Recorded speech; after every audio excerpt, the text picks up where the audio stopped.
Hello student, welcome back to my YouTube channel.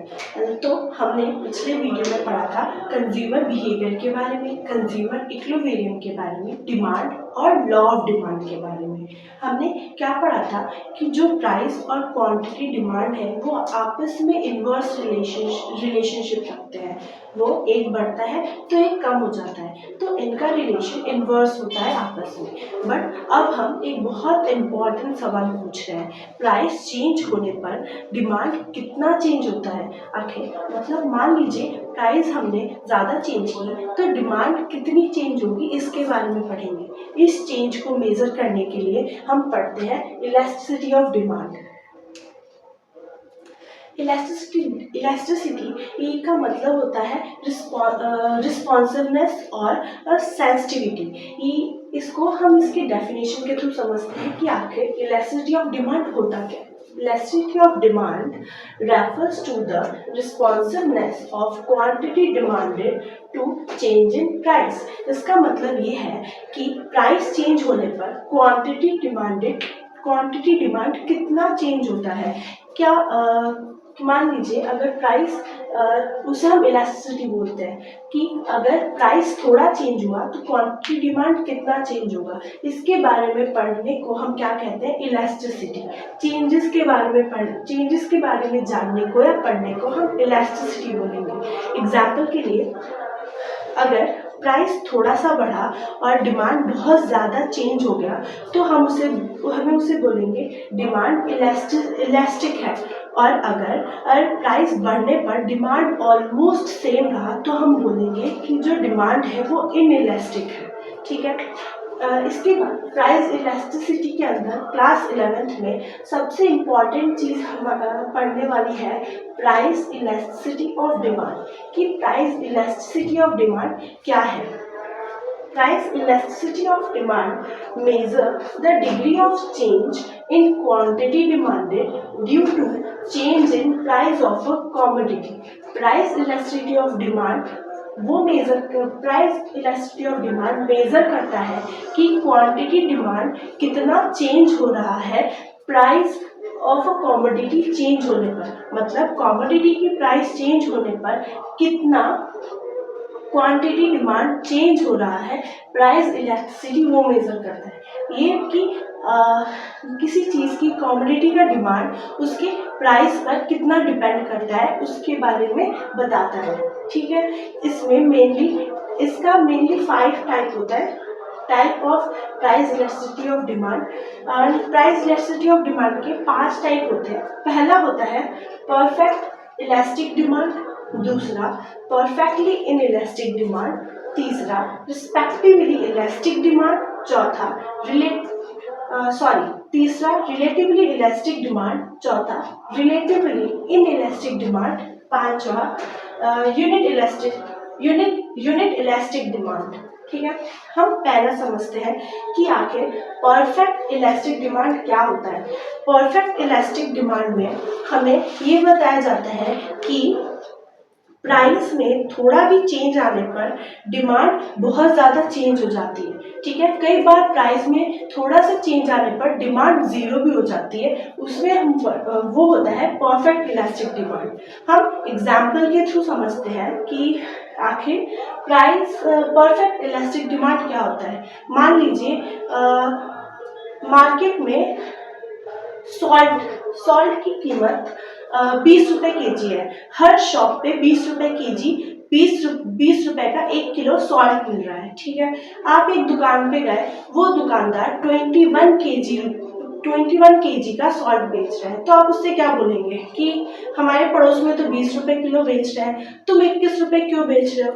तो उसने demand में थोड़ा सा चेंज लाया, 1 रुपये का चेंज, लेकिन उसने प्राइस में 1 रुपये का चेंज लाया, लेकिन उसका डिमांड 0 भी हो सकता है। ठीक है। उसके डिमांड में बहुत चेंज आ गया, लोग उसके पास से नमक नहीं खरीदेंगे कि ये तो बहुत ज़्यादा ही धोखेबाजी कर रहा है, 1 रुपये दाम बढ़ा रहा है, बाकी शॉपकीपर्स तो 20 रुपये के बेच रहे हैं। ठीक है। तो ये क्या होता है, प्राइस में थोड़ा सा चेंज लाने पर डिमांड कभी कभी 0 भी हो जाता है और कभी कभी बहुत कम भी हो जाता है। तो इसमें हम परफेक्टली इलास्टिक डिमांड में हम ये पढ़ते हैं। दूसरा है perfectly inelastic demand. Perfectly inelastic demand में हम पढ़ते हैं प्राइस बढ़ती है लेकिन डिमांड में इतना चेंज नहीं आता। ठीक है, प्राइस अगर मतलब बढ़ जाएगी भी तो भी क्वांटिटी में ज़्यादा चेंज नहीं आता, वो हम परफेक्टली इनइलास्टिक में पढ़ते हैं। इसके अंदर कौन सी कमोडिटीज आती हैं, मेडिसिन होगी, इमरजेंसी सिचुएशन में हमें खर्चा करना हो गया, वो सब चीज़ें आती हैं। मान लीजिए आपका कोई मेडिसिन चल रहा है, ठीक है, अब मार्केट में उसका रेट बढ़ गया, तो आप क्या वो मेडिसिन खाना छोड़ देंगे? नहीं ना। तो मतलब प्राइस में चेंज आने पर डिमांड में चेंज नहीं आती, उसे कहते हैं परफेक्टली इनइलास्टिक डिमांड। ठीक है, अब हम आगे बढ़ते हैं रिलेटिवली इलास्टिक डिमांड पर कि रिलेटिवली इलास्टिक डिमांड क्या होता है। रिलेटिवली इलास्टिक डिमांड में प्राइस में थोड़ा चेंज होने पर डिमांड में बड़ा चेंज आता है। मतलब प्राइस अगर थोड़ा भी चेंज हो जाएगा तो डिमांड में बहुत चेंज हो जाएंगे। वो है जैसे कि लग्जरी गुड हो गया, कोल्ड ड्रिंक हो गए, क्योंकि इसके सब्स्टिट्यूट बहुत है हमारे पास। ठीक है, अगर हमें कोई कार लेना है और उसकी प्राइस में बहुत फ्लक्चुएशन है, उस प्राइस बढ़ रही है बहुत, तो हम चेंज कर देंगे, दूसरी कार लेंगे। ठीक है, तो वही मतलब प्राइस में थोड़ा चेंज होने पर डिमांड में बड़ा चेंज आता है, उसे बोलते हैं रिलेटिवली इलास्टिक डिमांड। ठीक, अब हम आगे बढ़ते हैं रिलेटिवली इनइलास्टिक डिमांड पर कि आखिर रिलेटिवली इनइलास्टिक डिमांड क्या है। तो रिलेटिवली इनइलास्टिक डिमांड में प्राइस बढ़ता है लेकिन प्राइस बढ़े या घटे लेकिन डिमांड में ज़्यादा चेंज नहीं आता, उसमें हम पढ़ते हैं रिलेटिवली इनइलास्टिक डिमांड में। जैसे कि हम नेसेसरी गुड्स हो गए, डेली यूज के थिंग हो गए, हमें वो खरीदने ही है, तो ज़्यादा फर्क नहीं पड़ता प्राइस थोड़ा बढ़े या ना बढ़े, लोग उसे खरीदेंगे। अब लोगों को चीनी तो चाहिए घर में, आटा चावल ये सब तो चाहिए। ठीक है, तो वो सब चीजें आती है नेसेसरी गुड्स में। अब हम आगे बढ़ते हैं यूनिट इलास्टिक डिमांड। आखिर यूनिट इलास्टिक डिमांड क्या होता है? यूनिट इलास्टिक डिमांड में होता है प्राइस और डिमांड दोनों एग्जैक्टली सेम होते हैं, दोनों इक्वल होते हैं, दोनों में कोई मतलब चेंज नहीं होते। वो होता है जैसे क्लोथ हो गया, शूज हो गया, स्टेशनरी चीजें हो गई, मोबाइल फोन हो गया, इसमें प्राइस और डिमांड इक्वल होता है। अब हम आगे बढ़ेंगे और पढ़ेंगे कि factor affecting elasticity of demand क्या है।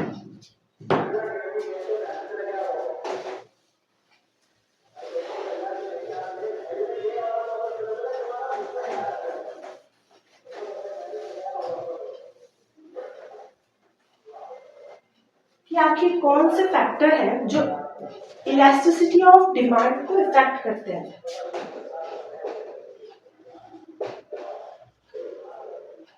Factor affecting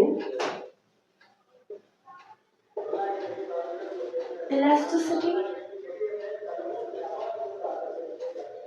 of demand.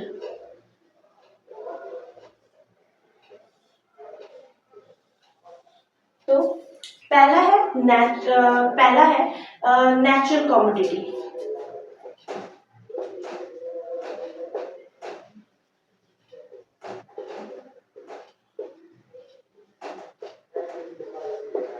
पहला नेचुरल कमोडिटी।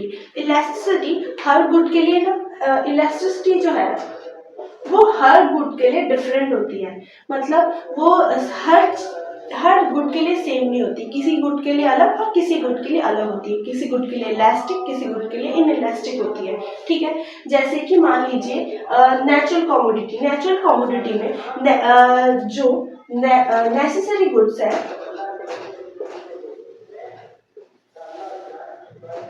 नेसेसरी गुड्स हैं, उनके लिए जो डिमांड होता है वो इनइलास्टिक होता है। ठीक है, और जो लग्जरी गुड्स होती हैं, नेसेसरी गुड्स और लग्जरी गुड्स जो होती हैं, लग्जरी गुड्स होती है, उसके लिए उसके लिए इलास्टिक होती है। मतलब नेचुरल कमोडिटी के अंदर जो नेसेसरी गुड्स है उसके लिए जो उसके लिए डिमांड इलास्टिक होती है और लग्जरी गुड के लिए इनइलास्टिक होती है। फॉर एग्जांपल मान लीजिए फूड हो गया, नेसेसरी गुड में फूड हो गया, मेडिसिन हो गए और लग्जरी गुड में कार हो गया, और क्या ब्रांडेड कपड़े हो गए, ब्रांडेड क्लोथ हो गए। ठीक है, अब हम बात करते हैं सेकेंड पॉइंट जो है availability of substitute.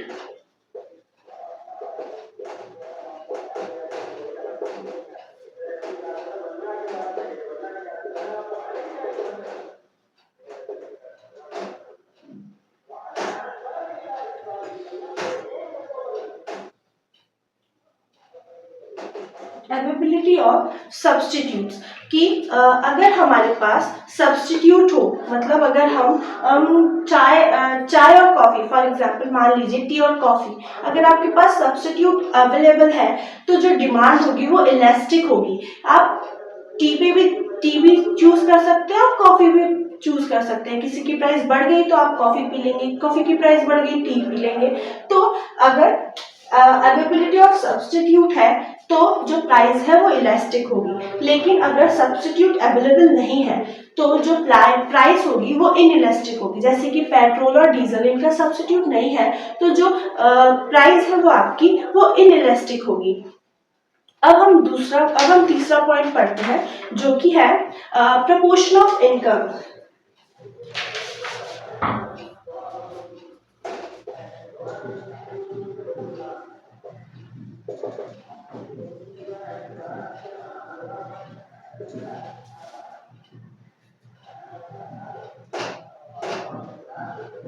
Proportion of income कि अगर हमारी इनकम किसी गुड पे ज़्यादा लग रही है, अगर हम अपनी इनकम का बहुत बड़ा हिस्सा किसी कमोडिटी किसी चीज़ पर खर्च कर रहे हैं तो वो चीज़ इलास्टिक होगी।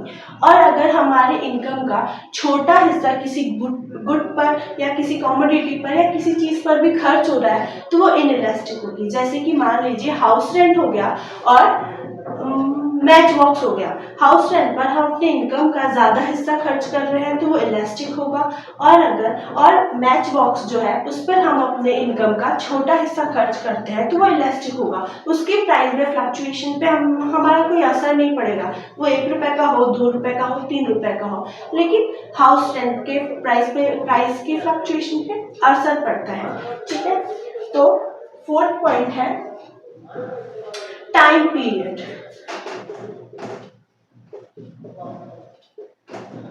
टाइम पीरियड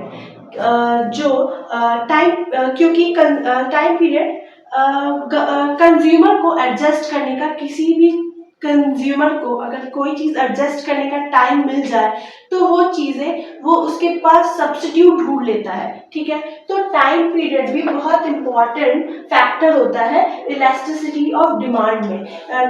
अगर ज़्यादा टाइम होगा अगर हमारे पास ज़्यादा टाइम होगा तो हमारी डिमांड इलास्टिक होगी, और हमारे पास अगर कम टाइम होगा तो हमारी डिमांड इनइलास्टिक होगी। ज़्यादा टाइम होगा तो हम सब्स्टिट्यूट ढूंढ लेंगे, इसलिए डिमांड इलास्टिक होगी, और कम टाइम होगा तो हम अपना टाइम ज़्यादा वेस्ट नहीं करेंगे सब्स्टिट्यूट ढूंढने में, इसलिए डिमांड इनइलास्टिक होगी। तो ये 4 फैक्टर्स हैं जो कि अफेक्ट करता है इलास्टिसिटी ऑफ डिमांड पर। ठीक है, अब हम पढ़ेंगे importance of elasticity of demand.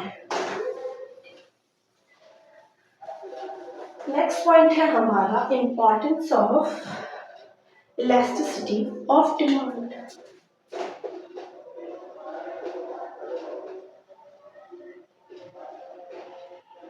Next point हम पढ़ेंगे importance of elasticity of demand कि इलास्टिसिटी डिमांड में क्या क्या चीज़ें इंपॉर्टेंस है।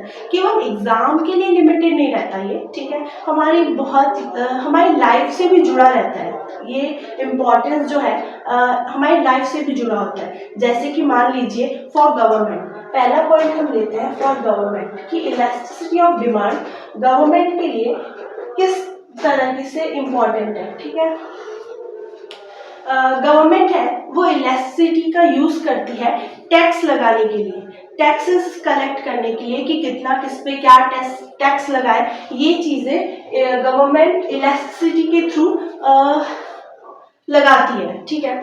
अगर कोई डिमांड है वो ज़्यादा इनइलास्टिक है, मतलब अगर कोई डिमांड इनइलास्टिक है तो जो गवर्नमेंट है वो उस पर ज़्यादा टैक्स लगाती है, ठीक है। तो इलास्टिसिटी ऑफ डिमांड गवर्नमेंट के लिए कैसे यूज है, टैक्स लगाने के लिए, ठीक है। दूसरा है जैसे कि मान लीजिए पेट्रोल हो गया, इन सब चीज़ों ये ज़्यादा इनइलास्टिक है तो गवर्नमेंट यूज करती है टैक्स लगाने के लिए, ठीक है। दूसरा फॉर प्रोड्यूसर, क्या मैंने गवर्नमेंट का सही बोला, एक सेकेंड, हाँ, फॉर गवर्नमेंट, हाँ, कि कोई भी गुड अगर ज़्यादा इनइलास्टिक है तो गवर्नमेंट उस पर ज़्यादा से ज़्यादा टैक्स लगाएगी। जैसे कि मान लीजिए इनइलास्टिक में मान लीजिए कि हमने पेट्रोल रख लिया, पेट्रोल उसका दाम हो या ना, उसके दाम बढ़े कम हो, लेकिन इंसान गाड़ियां तो चलाएगा ही ना। आजकल के ज़माने में गाड़ियां चलाना तो मतलब बहुत इम्पोर्टेंट ही है, हर जगह पहुंचना है, टाइम पे जाना है, तो गवर्नमेंट एंड इलेक्ट्रिसिटी का यूज़ करती है टैक्स लगाने में। फॉर प्रोड्यूसर, अब हम पढ़ेंगे प्रोड्यूसर के बारे में कि प्रोड्यूसर को कैसे हेल्प करती है इलास्टिसिटी ऑफ डिमांड। जो प्रोड्यूसर है उसके लिए इलेक्ट्रिसिटी ऑफ डिमांड जरूरी है कि वो आखिर क्या प्राइस सेट करे कि अपने कमोडिटी का, अपने गुड का क्या प्राइस सेट करे जिसकी वजह से वो अच्छा प्रॉफिट गेन कर सके। इसलिए प्रोड्यूसर को इलास्टिसिटी ऑफ डिमांड जरूरी है कि वो अपने रेवेन्यू पे ध्यान दे सके कि वो कैसे ज़्यादा से ज़्यादा प्रॉफिट अर्न कर सके, क्या प्रॉफिट सेट करे जिसकी वजह से उसका डिमांड बढ़े, डिमांड जीरो ना हो, इसलिए ज़रूरी है। तीसरा फॉर कंज्यूमर, कि आखिर कंज्यूमर के लिए कैसे ज़रूरी है। कंज्यूमर के लिए इस तरह ज़रूरी है कि कंज्यूमर को समझ आता है कि आखिर वो कौन सी कमोडिटी किस प्राइस पर ले, उस क्या कमोडिटी की प्राइस मार्केट में सही है। कंज्यूमर ये आइडेंटिफाई कर पाता है कि आखिर उसने जो कमोडिटी खरीदी है उसकी प्राइस उसने सही तो दी है, किसने ज़्यादा तो नहीं ले ली। इसलिए इलास्टिसिटी ऑफ डिमांड कंज्यूमर के लिए ज़रूरी है कि वो देख सके कि उसने जो कमोडिटी खरीदी उसकी प्राइस सही है कि नहीं, उससे ज़्यादा तो नहीं लिया गया, इसलिए ज़रूरी है अपने बेटर डिसीजन के लिए कि वो उसने जो चूज़ किया, जो कमोडिटी चूज़ की, उसका जो उसने डिसीजन लिया वो सही है कि नहीं है। तो इस पॉइंट ऑफ व्यू से कंज्यूमर के लिए इलास्टिसिटी ऑफ डिमांड ज़रूरी है। तो आज के लिए इस वीडियो में इतना ही, बाकी इसका न्यूमेरिकल एक्सप्लेनेशन हम अगले वीडियो में देंगे। तो चलिए हम एक रिवीजन कर लेते हैं कि हमने अभी तक क्या पढ़ा, ठीक है। हमने आज पढ़ा इलास्टिसिटी क्या होती है, इलास्टिसिटी के बारे में पढ़ा, उसका डेफिनेशन पढ़ा। दूसरा हमने पढ़ा elasticity of demand and shows price quantity relationship की इलास्टिसिटी ऑफ डिमांड क्या शो करता है, किसके बीच का रिलेशन शो करता है, इसके बारे में पढ़ा। हमने टाइप्स पढ़े कि आखिर इसके क्या टाइप्स होते हैं, फैक्टर्स पढ़े उसके क्या फैक्टर्स होते हैं, इम्पोर्टेंस के बारे में पढ़ा कि किस तरीके के लिए किस तरह से वो इम्पॉर्टेंट है हमारे लिए। हमने बहुत सारे नेचर्स, हमने उसके सब्स्टिट्यूट के बारे में पढ़ा कि अगर सब्स्टिट्यूट हो तो कैसे चेंज होता है, कैसे नहीं होता। तो हमने आज ये सब चीज़ें पढ़ी। तो अगर आपको ये वीडियो अच्छी लगी हो तो प्लीज़ इसको अपने दोस्तों को फॉरवर्ड करें, लाइक करें, सब्सक्राइब करें। Thank you so much.